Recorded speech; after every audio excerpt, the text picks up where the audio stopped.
Feeling left out of the ongoing South Korea-US collaboration on denuclearizing North Korea, Japan has requested a set of summit preconditions for US President Donald Trump, who's set to meet with North Korean leader Kim Jong-un in May. Lee Seung-jae reports. Japan appears to be on the sidelines as South Korea and the United States work hand-in-hand, planning their respective summits with North Korean leader Kim Jong-un. And while Japanese Prime Minister Shinzo Abe took time over the weekend to meet with former U.S. President Barack Obama during his trip to the country, the Japanese government continues to lobby the Trump administration to ensure there are preconditions ahead of the U.S.-North Korea summit. The preconditions include a promise from Pyongyang to resolve the long-running abduction issue and to abandon their mid-range ballistic missiles capable of hitting Japan.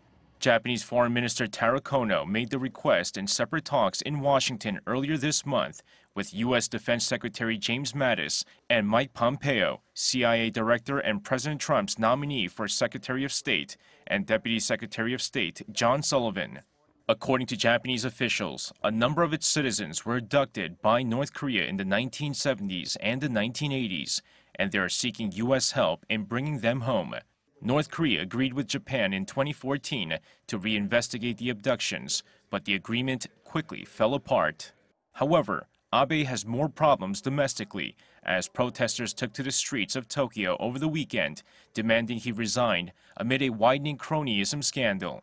Hundreds of demonstrators turned out on Sunday, carrying banners which read, "Go to jail, Abe," with one sign even depicting Abe as a prisoner in a black and white striped uniform. The protests come amid claims Abe was involved in the sale of state-owned land at a huge discount to a nationalist school operator, which his wife also has ties to.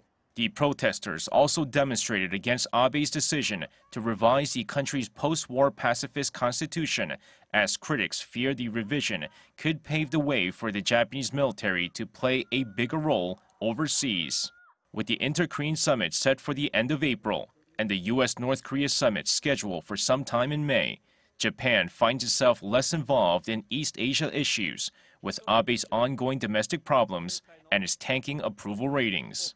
Lee Seung-jae, Arirang News.